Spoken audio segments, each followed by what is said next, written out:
भारत माता की जयकारे के साथ हम शुरुआत करेंगे। भारत माता की, भारत माता की, भारत माता की। आज के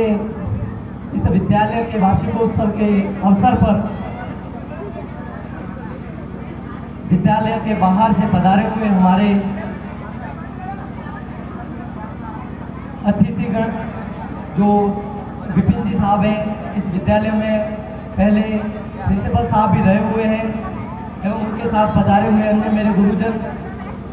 विद्यालय स्टाफ के मेरे गुरुजन, गांव से पधारे हुए माताएं बहनें, पधारे हुए अभिभावक बुजुर्गगण एवं प्रिय छात्र छात्राओं। आज के अवसर पर जो कि सरकार द्वारा मैं जो देख रहा हूं इस कार्यक्रम को कि सरकार द्वारा जिन उद्देश्यों को लेकर इन वार्षिकोत्सव राजकीय विद्यालयों में आयोजित करवाए जा रहे हैं, मुझे इस दृश्य को देखकर, यहाँ पर बता रहे हुए मेहमानों को देखकर, आपकी उपस्थिति को देखकर, ग्राम की उपस्थिति को देखकर मुझे यह संतोष हो रहा है कि सरकार द्वारा जिन उद्देश्यों को लेकर वार्षिक उत्सव मनाए जा रहे हैं वो वार्षिक उत्सव उनके अनुरूप सफल हो रहे हैं। क्योंकि ये विद्यालय से ग्राम को जोड़ने की एक कड़ी है जिसमें ग्राम द्वारा जिस प्रकार से सहयोग किया जाता है उससे ही हमें प्रथम दृष्टया दिख जाता है कि बीमार साहब ने बताया कि हमारे लिए जो व्यवस्था हमें इस उत्सव को मनाने के लिए की जानी थी वो सहज ही ग्राम द्वारा प्रदान की गई। इसका अर्थ यह है कि ग्राम विद्यालय के प्रति किस स्नेह की दृष्टि से और किस भाव की तरफ से जुड़ा हुआ है, तो ये इस उत्सव का सबसे सकारात्मक बिंदु है। साथ ही ऐसे अवसरों पर सहयोग देने वाले भामाशाहों का, चाहे वो माइक सिस्टम व्यवस्था को लेकर हो जो बहुत साधारण परिवार से होते हुए ये व्यवस्था इन्होंने करी है, चाहे भोजन के हमारे विभिन्न भामाशाह हो, चाहे टेंट की व्यवस्था हो या हमारे इनाम व्यवस्था हो, सभी प्रकार की व्यवस्था बच्चों के लिए करने के जो इन नन्हे मुन्ने बालकों के चेहरों पर स्नेह उत्पन्न करती है। इस अवसर पर अपनी प्रतिभा दिखाने वाले छात्रों को मैं बहुत बहुत बधाई देता हूँ। साथ ही बाहर से आए हुए हमारे गुरुजनों का अभिनंदन करता हूँ।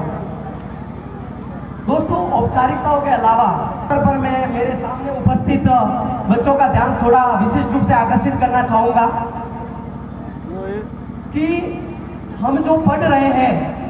हम स्कूल आ रहे हैं, लोकतांत्रिक व्यवस्था आने के बाद जो शिक्षा सर्वत्र रूप में फैली है और हम तक सहज रूप से प्राप्त हो रही है, ये शिक्षा हमें महसूस करने की आवश्यकता है कि ये व्यवस्था जो हमें सहज रूप से प्राप्त हो रही है, इसके लिए कई हजारों लाखों अनगिनत लोगों ने अपनी जानें दी है। तब हम यहाँ पर आराम से बैठकर इतनी व्यवस्थाओं को देखकर हमारे जीवन का विकास कर पा रहे हैं। तो हम उन आजादी के वीरों को पढ़ने आते हो तो नित्य एक स्मरण करें, क्योंकि आप बहुत सारे मोटिवेशनल स्पीकर या बहुत सारे आपको गुरुजन हमेशा पढ़ाते हैं, उसमें आज वर्तमान समय में निजीकरण के कारण, पूंजीवादी व्यवस्थाओं के कारण हम कहीं ना कहीं शिक्षा को सिर्फ एक रोटी कपड़े मकान का जुगाड़ बना के रख दिया है। आप स्कूल आते हो तो आप सिर्फ अपना पेट भरने की व्यवस्था लायक बन तो इसलिए विद्यालय में नहीं आ रहे हो। आपको अपनी सोच को इस स्तर तक विस्तृत करना होगा और उस भाव से विद्यालय में आना होगा कि आप सिर्फ भोजन पेट भरने के लिए नहीं आ रहे हो, वो धरती का हर जीव आराम से कर पा रहा है, चाहे कीड़ी मकोड़ा हो, पशु पक्षी हो, हर जीव कर पा रहा है, वो तो किसी स्कूल में नहीं जा रहा है। लेकिन चूंकि हम मानव है और हमारी इस धरती पर विशिष्ट कृति है, उस रूप में अपने आप को विकसित करने के लिए, ताकि हम बड़े होकर देश की सेवा कर पाए, जिन लोगों ने हमारे लिए खून दिया है, जिन लोगों ने जाने देकर हमें ये व्यवस्थाएं दी है, हम उनके सपनों का भारत बना पाए, इसलिए हम स्कूल में आए। और इसके लिए हमें अपनी जो शिक्षा प्रवृत्ति है उसमें ये मानस बनाना होगा कि हम पढ़ने राष्ट्रभक्ति के लिए आते हैं, हम सपनों का भारत बनाने के लिए आते हैं। और ये राष्ट्रभक्ति कलेक्टर बन के ही पूरी नहीं होती है। ये राष्ट्रभक्ति, मैं एक उदाहरण देता हूँ, ये जो मैं जिस माइक पे बोल रहा हूँ ये माइक की व्यवस्था जिस बंधु ने करी है वो इसी विद्यालय से पढ़े हैं और उन्हीं का ये संस्कार है कि इन्होंने आपके लिए व्यवस्था करी। ये भी एक राष्ट्रभक्ति है जो इस सूबे को आगे चला रहा है। अब वर्तमान में योग्यताओं से ज्यादा राष्ट्रवाद की जरूरत है, क्योंकि कहीं ना कहीं एक कलेक्टर बनता है तो इसका मतलब वो योग्यता तो है, लेकिन क्या वो कलेक्टर, वो सरकारी अधिकारी बनने के बाद जिन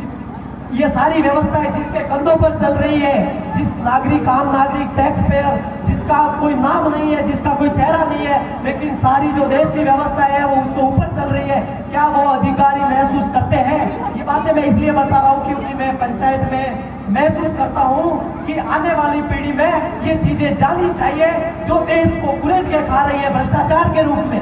और गुरुजनों से भी निवेदन करता हूँ, सप्ताह में एक दिन जब भी आप अपना जो शनिवार या कोई आप उत्सव मनाते हो उसमें आप अनिवार्य रूप से ऐसे मुद्दों को जोड़ा जाए जिससे बच्चों में सार्वजनिक व्यवस्थाओं के प्रति भाव पैदा हो कि ये राष्ट्र सेवा का जरिया है, शिक्षा न कि पेट भरने का जरिया, और राष्ट्र के लिए तैयार होना है हमें। और वो आप कर सकते हो एक गांव में रहते हुए गांव की सफाई के रूप में, अगर कहीं पे अपना कचरा नहीं डाले, नशा व्यसन नहीं करे, इस गांव को सुंदर बनाने में सहयोग करे, वो राष्ट्र प्रेम है।